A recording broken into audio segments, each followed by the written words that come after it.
चुनाव, चुनावी व्यवहार, चुनाव आयोग और चुनाव सुधार। भारत में मुख्य निर्वाचन आयुक्त नियुक्ति किया जाता है।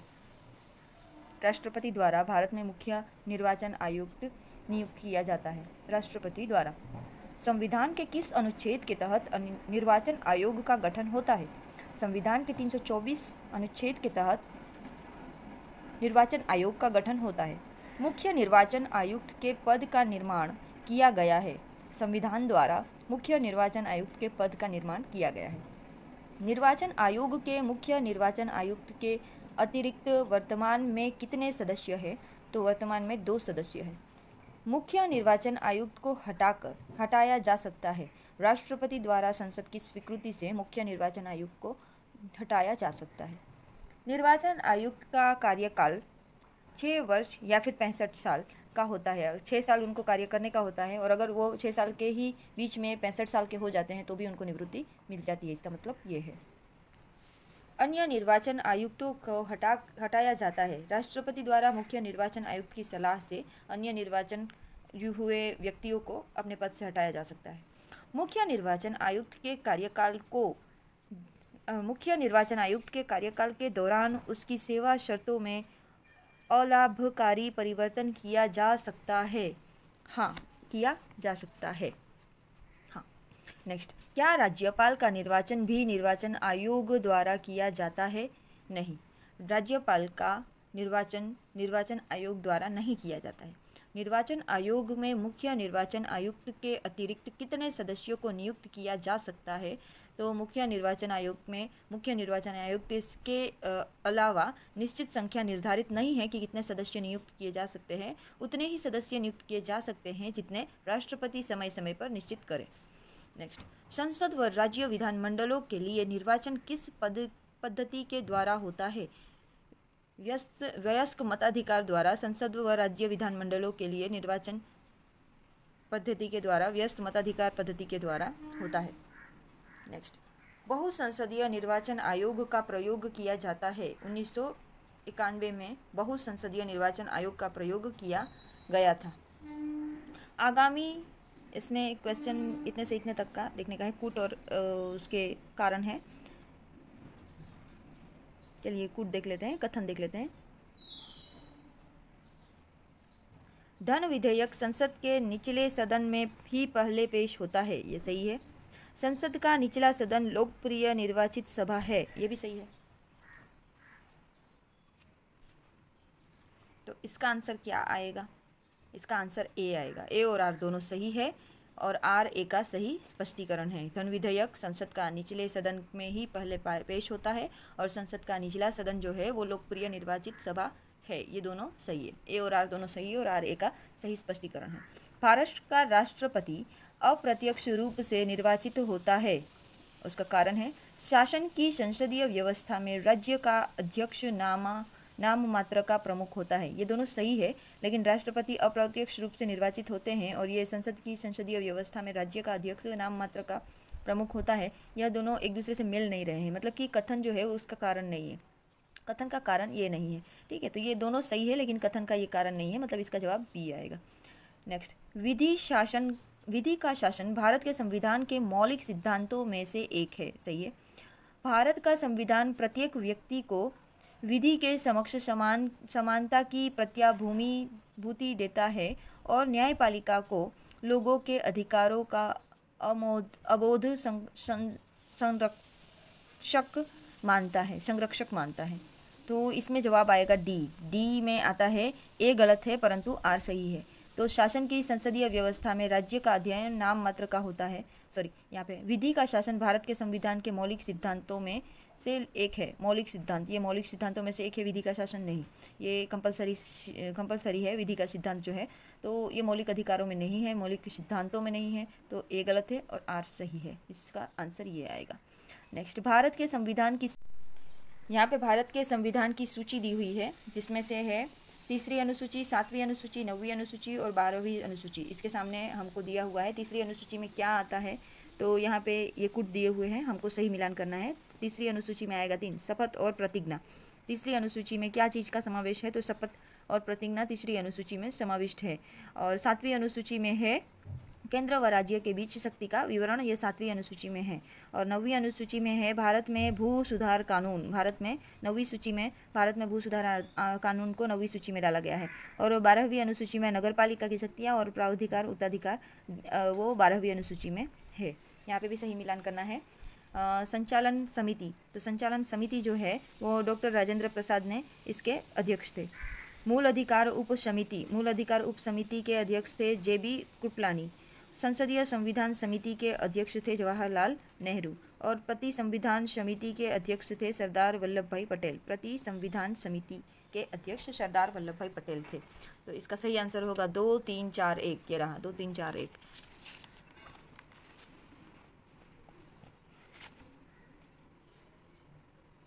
निम्नलिखित में से कौन सा संविधान के विषय में सही है? चलिए देख लेते हैं। इसमें सही है, चारों सही है। संविधान के लिए ये चारों सही है। इससे संरक्षण तथा सह संकल्प ध्वनित होता है। यह सरकार नौकरशाही तथा संसद पर अतिरिक्त नियंत्रण का प्रावधान करता है। यह शासन की प्रक्रिया को प्रतियोगी हितों के बीच सामंजस्य और समन्वय का निरंतर नियत कार्य बना देता है। और यह विधि और प्रशासन की एकरूपता सुनिश्चित करता है। यह चारों आएगा। संविधान के बारे में यह सही है। संघवाद के विषय में यह सही कथन है। निम्नलिखित में से कौन सा संघवाद के विषय में सही है? तो इसमें यह चारों आएगा। इससे संरक्षण तथा सह संकल्प ध्वनित होता है। यह सरकार नौकरशाही तथा संसद पर अतिरिक्त नियंत्रण का प्रावधान करता है। यह शासन की प्रक्रिया को प्रतियोगी हितों के बीच सामंजस्य और समन्वय का निरंतर नियत कार्य बना देता है।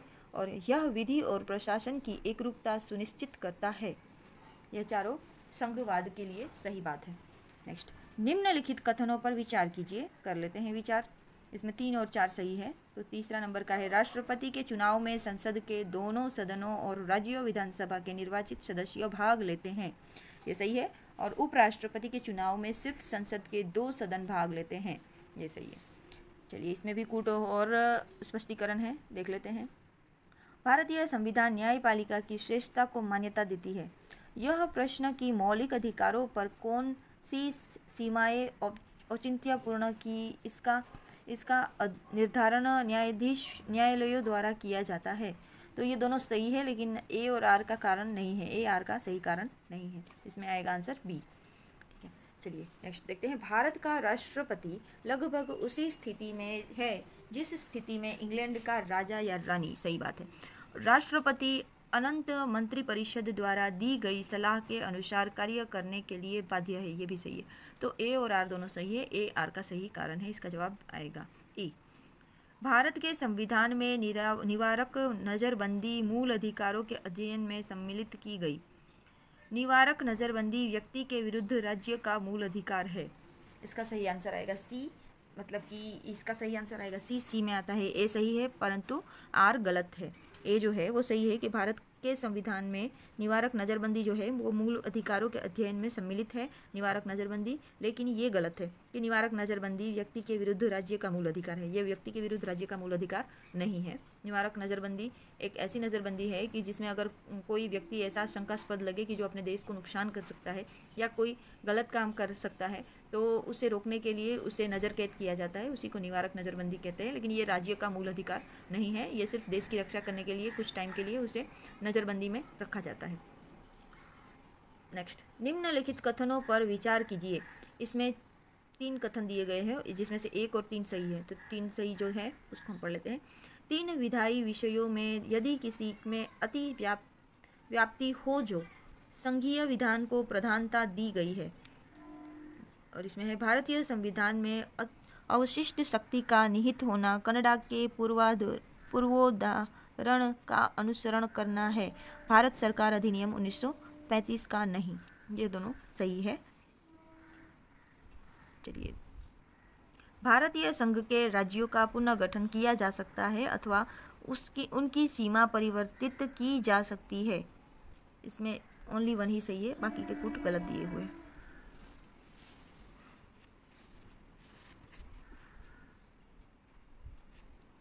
निम्नलिखित कथनों पर विचार कीजिए। यदि अनुच्छेद 360 के अधीन राष्ट्रपति द्वारा वित्तीय अपराध घोषित किया गया है तब उसकी घोषणा कैसे होती है। तो एक और तीन इसमें एक और दो सही है, तो चलो दोनों सही है तो दोनों को देख लेते हैं। 360 के अधिनियम के अनुसार अगर वित्तीय अपराध घोषित किया गया है तो किसी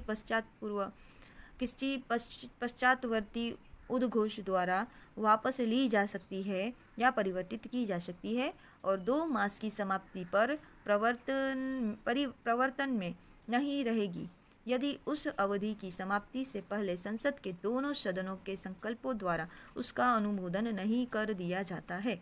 ठीक है, ये दोनों लागू होता है कब, जब राष्ट्रपति आपातकाल घोषित होता है तब। सही मिलान करना है। दादा भाई नौरोजी सिद्धांतवादी है और धारणा उनकी क्या है वो देख लेते हैं। तो दादा भाई नौरोजी की धारणा है अपवहन सिद्धांत। दादा भाई नौरोजी ने अपवहन सिद्धांत दिया है। महात्मा गांधी ने दिया है न्यासित सिद्धांत और रविंद्रनाथ टैगोर ने दिया है अंतर्राष्ट्रीयवाद का सिद्धांत और जयप्रकाश नारायण ने दिया है संपूर्ण क्रांति का सिद्धांत। संसदीय सरकार सामूहिक उत्तरदायी होती है। अध्यक्षात्मक सरकार शक्ति पृथक्करण की होती है। संघीय सरकार शक्तियों का विभाजन उसमें होता है संघीय सरकार में। और एकात्मक व्यवस्था शक्तियों का केंद्रीकरण। एकात्मक सरकार में शक्तियों का केंद्रीकरण होता है, संघीय सरकार में शक्तियों का विभाजन होता है, अध्यक्षात्मक सरकार में शक्ति का पृथक्करण होता है, संसदीय सरकार में सामूहिक उत्तरदायित्व होते हैं। ये इसका सही कूट है। ये क्वेश्चन बहुत ही इंपॉर्टेंट है। ये बहुत सारे क्वेश्चन पेपर में देखा गया है और नेट में भी बहुत बार इसको घुमा घुमा के ये क्वेश्चन को पूछा जाता है, तो 2-3 बार इसको देख लीजिएगा। चलिए लेते हैं, सही मिलान कीजिए। इसमें भी चलिए देख लेते हैं। S.A. डांगे नेतागण हैं और उनके आंदोलन कौन से थे, तो श्रमिक वर्ग आंदोलन के नेता थे S.A. डांगे।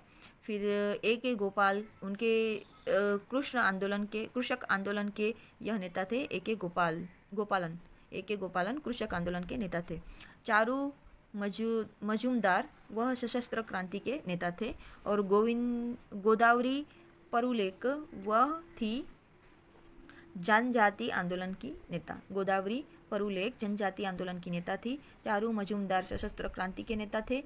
A.K. गोपालम कृषक आंदोलन के नेता थे और S.A. डोंगरे श्रमिक वर्ग आंदोलन के नेता थे। नेक्स्ट, पैंथर्स जो है वह शोषण और भेदभाव का विरोध करते हैं, विषय से संबंधित है। चिपको आंदोलन जो था पर्यावरण के संबंध में चिपको आंदोलन हुआ था। झारखंड आंदोलन जो था वो हुआ था राज्य दर्जा प्राप्त करने के लिए झारखंड आंदोलन हुआ था। तेभांगा आंदोलन जो था वो था भूमि संबंधित आंदोलन था। भूमि संबंधित आंदोलन जो था वो तेभांगा आंदोलन था। चलिए नेक्स्ट लेते हैं। इसमें भी मिलान करने का है, सही मिलान करना है। चलिए देख लेते हैं। धर्म, मूल, वंश, जाति, लिंग या जन्म स्थानों के आधार पर विभेद पर प्रतिबंध।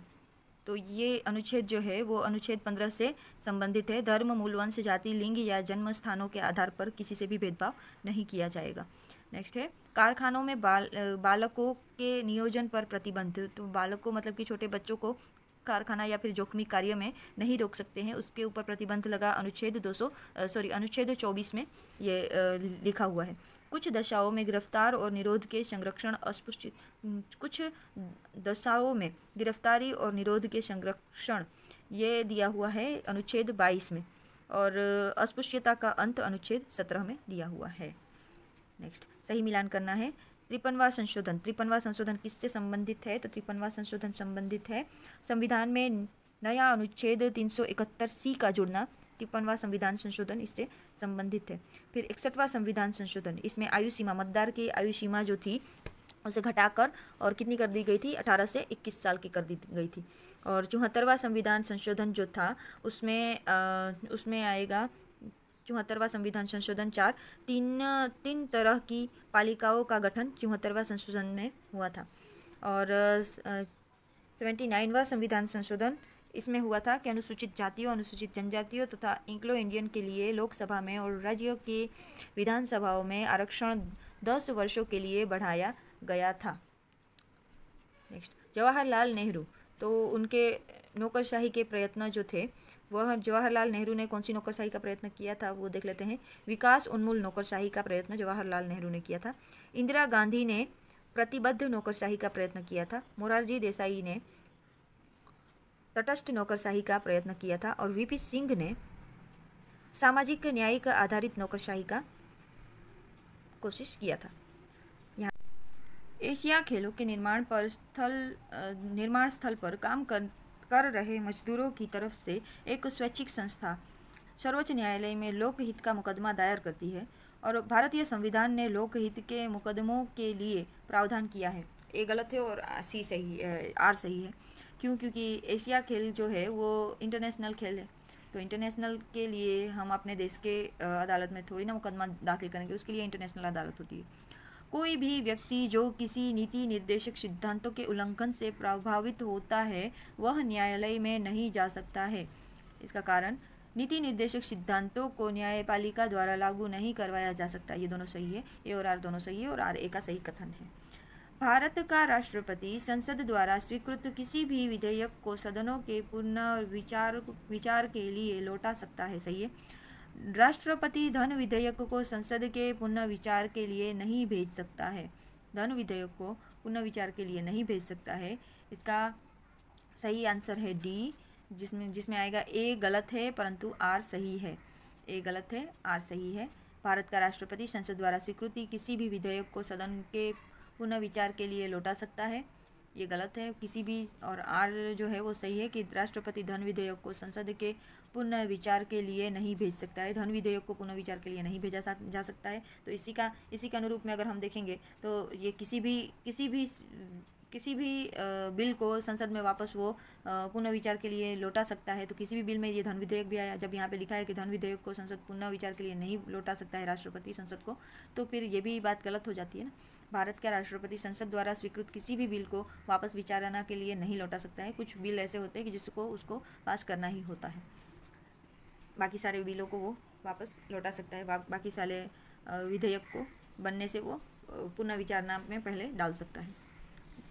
नेक्स्ट, एम के गांधी, जवाहरलाल नेहरू और बी आर अम्बेडकर और ई एम एस नबूदुरीपाद। चलिए देखते हैं कि ये किस किस से संबंधित है। तो एम के गांधी संबंधित है जॉन रिकॉल्ड्स से। फिर जवाहरलाल नेहरू जो है वो संबंधित है सिडनी वेब से। सिडनी वेब से जवाहरलाल नेहरू जो है पाश्चात्य राजनीति विचारक से संबंधित है। जवाहरलाल नेहरू सिडनी वेब से। और बी आर अम्बेडकर जो है वह संबंधित है किससे, विचारक से प्रभावित थे बी आर अम्बेडकर। तो इनमें आएगा जॉन डेवी से बी आर अम्बेडकर प्रभावित थे। और ई एस एस नबूदीपाद जो थे वो बी आई लेनिन से प्रभावित थे। ई एम एस नबूदरीपाद बी आई लेनिन से प्रभावित थे। के संतानम समिति जो थी किसके लिए निर्वाचित हुई थी? भ्रष्टाचार की रोकथाम के लिए के संतानम समिति निर्वाचित हुई थी। शाह आयोग जो है वह निर्वाचित हुआ था। के संतानम समिति जो थी वह भ्रष्टाचार के लिए नियुक्त हुई थी। और शाह समिति जो थी आपातकालीन के दौरान किए गए जातीयवाद के लिए की गई जातीयवाद के लिए शाह आयोग को निर्वाचित किया गया था। और एस आर दास आयोग जो है वह निर्वाचित हुआ था प्रताप सिंह केरो के खिलाफ आरोप के लिए एस आर दास आयोग बना था। और एन वोहरा समिति बनी थी राजनीति की अपराधीकरण के लिए। एन वोहरा समिति राजनीति का अपराधीकरण के लिए एन वोहरा समिति बनी थी। शरद जोशी, चलिए देखते हैं व्यक्ति है और इनके आंदोलन हैं। तो शरद जोशी किस आंदोलन से संबंधित है? किसान आंदोलन से शरद जोशी संबंधित है। दत्तोपंत पेगड़ी जो है वह संबंधित है कामगार आंदोलन से। निर्मला देश पांडे संबंधित है गांधीवादी आंदोलन से। और सुंदरलाल बहुगुण चिपको आंदोलन से संबंधित है। नेक्स्ट, संविधान उपचारों का अधिकार कौन सी अनुसूची में है? तो संविधान उपचारों का अधिकार जो है वो 32वीं अनुसूची में है। ये रहा यहाँ पे है 32वीं अनुसूची। और उसके बाद है अल्पसंख्यकों के लिए जो है वो आएगा अनुसूची, कौन सी अनुसूची में आएगा? 1 नंबर की अनुसूची में आएगा। यह है अल्पसंख्यक वर्गों के हितों का अधिकार है, जो वो 29वीं अनुसूची में है। अल्पसंख्यकों के हितों का अधिकार। अस्पृश्यता निवारण जो है वो है अस्पृश्यता निवारण जो है वो 2 नंबर की अनुसूची, मतलब कि 17 नंबर की अनुसूची में अस्पृश्यता निवारण है। और लोक नियोजन के विषय में अवसर की समानता, तो समानता जो है वो 16 से संबंधित है। ये रहा 3 नंबर। समानता, लोक नियोजन के विषय में अवसरों की समानता जो है वह 16 नंबर की अनुसूची में दी हुई है। चलिए, कथन है, किसी राज्य विधेयक को राष्ट्रपति की स्वीकृति के लिए आरक्षित करना राज्यपाल का विशेषाधिकार है। और कारण है, भारत का राष्ट्रपति किसी भी राज्य विधान पालिका के द्वारा पारित विधेयक को अस्वीकृत या वापस कर सकता है। तो ये दोनों सही है और आरे का सही कारण है। देश का प्रत्येक नगर निगम चुंगी का उद्ग्रहण करता है। देश का प्रत्येक नगर निगम चुंगी का उद्ग्रहण करता है और चुंगी नगर निगम के राजस्व का लाभप्रद स्रोत है। ये दोनों सही है, ए आर का सही कारण है। भारतीय राजनीति में क्षेत्रवाद देश की स्वीकृतिक विविधता को प्रतिबिंबित करता है और राजनीतिक नेता सजातीय पहचानों को उत्तेजित कर देता है। राजनीतिक नेता सजातीय पहचानों को उत्तेजित कर देता है। तो यह दोनों सही है, लेकिन आर ए का सही कारण नहीं है। चलिए देखते हैं, अभी यहाँ पे कथन दिए गए हैं, इस पे विचार करना है। तो इसमें 1, 2, 3 कथन सही है, बाकी गलत है। संघ के प्रशासन संबंधित मंत्री परिषद के सभी निर्णय राष्ट्रपति को संसूचित किए जाएंगे। राष्ट्रपति विधान के लिए प्रस्तावों के संबंध में जानकारी मांग सकती है। और नेक्स्ट है 3rd नंबर पे है, राष्ट्रपति निर्देश दे सकता है कि कई विषय जिस पर मंत्री द्वारा निश्चय किया गया हो मंत्री परिषद के सामने रखा जाना चाहिए। ये 1, 2, 3 ये तीनों पुट सही है। नेक्स्ट, 37वां संविधान संशोधन जो हुआ था वो किसके लिए हुआ था?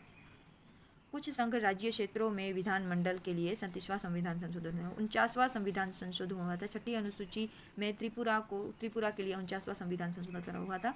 58वां संविधान संशोधन जो है वो हुआ था हिंदी में संविधान का प्रकाशन।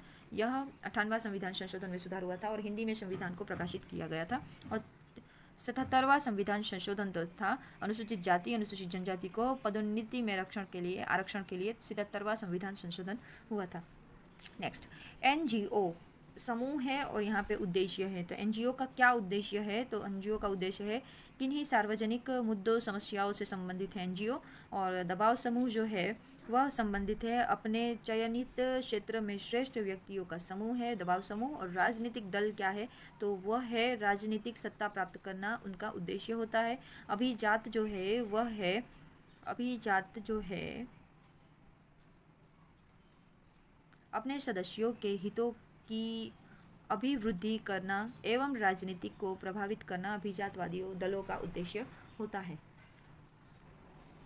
तो ये सही मिलान करना है। सरपंच, चेयरमैन, मेयर, काउंसिल और आगे संस्थाएं दी गई हैं। सरपंच किससे संबंधित है? ग्राम पंचायत से संबंधित है।